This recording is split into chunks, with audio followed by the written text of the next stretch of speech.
ওনারা বলছেন আমার আরো ডকুমেন্ট লাগবে, সত্যি সত্যি আমার নাম থাকবে কিনা। এসআইআর এর শুনানি ঘিরে উঠে আসছে চূড়ান্ত হয়রানির এই ছবিগুলো। কোথাও অশক্ত শরীরে শুনানি কেন্দ্রে আসতে হচ্ছে বয়স্কদের, আসছেন বিশেষভাবে সক্ষমরাও। কোথাও আবার রুজি রোজগার ফেলে ঘন্টার পর ঘন্টা দাঁড়াতে হয়েছে লাইনে। সাধারণ মানুষের এই হয়রানির মধ্যে শুনানিতে ডাক পাচ্ছেন নেতা মন্ত্রীদের মতো ভিভিআইপিরাও। এবার শুনানির নোটিশ পেয়ে হাজিরা দিলেন রাজ্যের নারী ও শিশু কল্যাণ মন্ত্রী শশী পাজা। কমিশন এই পুরস্কারই আমার প্রাপ্য ছিল। আমার বাড়িতে আর কাউকে ডাকিনি, শুধু আমাকে। রবিবার দুপুর 2টো নাগাদ গিরিশ পার্কের কাছে কেশব একাডেমিতে এসআইআর এর শুনানি কেন্দ্রে হাজিরা দেন শশী পাজা। কিন্তু মিনিট 15 পর বাইরে এসে ক্ষোভ প্রকাশ করতে দেখা যায় শ্যামপুকুরের তৃণমূল বিধায়ককে। উনি আমার সঙ্গে আলাদা কথা বলতে চান, ওনারা বলছেন আমার আরো ডকুমেন্ট লাগবে। আমি এটা বুঝতে পারলাম না, পাসপোর্ট লাগবে কেন? এরই মধ্যে বিএলওর সঙ্গে তর্কাতর্কিতেও জড়ান মন্ত্রী।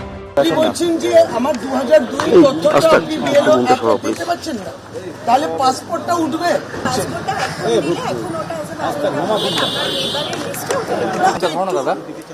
অবাকই হয়ে যাচ্ছি যে আমি 2002-তে আছি, আর কি প্রমাণ লাগবে? কেন আমি এডিশনাল ডকুমেন্ট দেব? মানুষকে হেনস্থা হতে হচ্ছে ওর জন্য।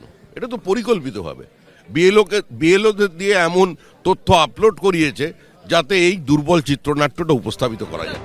এর আগেও এসআইআর শুনানিতে ডাক পড়েছে মন্ত্রী ও জনপ্রতিনিধিদের। নোটিশ পেয়েছেন সংখ্যালঘু উন্নয়ন প্রতিমন্ত্রী ও মালদার হরিশ্চন্দ্রপুরের তৃণমূল বিধায়ক তাজমুল হোসেন। আগামী বৃহস্পতিবার হরিশ্চন্দ্রপুর 1 নম্বর বিডিও অফিসে হাজিরা দিতে বলা হয়েছে তাকে। এসআইআর শুনানিতে ডাক পড়েছে ভাঙড়ের আইএসএফ বিধায়ক নওশাদ সিদ্দিকীর।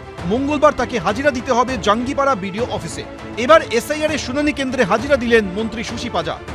অন্যদিকে সপরিবারে এসআইআর শুনানির নোটিশ পেয়েছেন তৃণমূলের সোশ্যাল মিডিয়া সেলের ইনচার্জ দেবাংশু ভট্টাচার্য। এরপরেই সোশ্যাল মিডিয়ায় তিনি লেখেন, ভারতীয়ত্ব প্রমাণের ডাক এলো শেষমেশ। এখনো পর্যন্ত 4 জন ডাক পেয়েছি।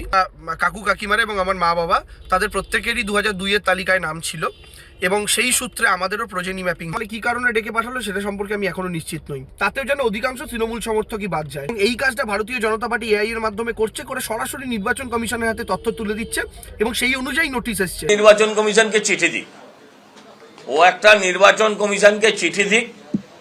আমার নির্বাচন কমিশন চিঠির নিশ্চয়ই জবাব দেবে। হ্যাঁ, ও বড্ড ছোট সেই জন্য দেয়নি, কিন্তু বাকি কাকলি ঘোষ দস্তিদারের চিঠির জবাব দিয়েছে। আসলে আমার মনে হচ্ছে ও বলেছিল তো দরজায় শুয়ে পড়বে, হ্যাঁ, পিসির দরজায়, যদি কেউ বিজেপি থেকে তৃণমূলে ফিরতে চায়। আসলে তখন ও পাপস হয়ে শুতে গেছিল, এমন পা ঘষেছে লোকে, ওকে বোধহয় চিনতে পারিনি নির্বাচন কমিশন, সেটাও হতে পারে। অর্থাৎ এসআইআর এর শুনানির ডাক থেকে ছাড় পাচ্ছেন না কোনো স্তরের মানুষই। কিন্তু প্রশ্ন হলো, শেষমেশ সব বৈধ ভোটারের নাম চূড়ান্ত তালিকায় থাকবে তো? নির্বাচন কমিশন নির্ভুল ভোটার তালিকা তৈরি করতে পারবে? কোন রকম ত্রুটি থাকলে তার দায় কি নেবে কমিশন? অর্ণব মুখোপাধ্যায়, অরিত্রিক ভট্টাচার্য, অনির্বাণ বিশ্বাস, এবিপি আনন্দ। এবিপি আনন্দ, এগিয়ে থাকে, এগিয়ে রাখে।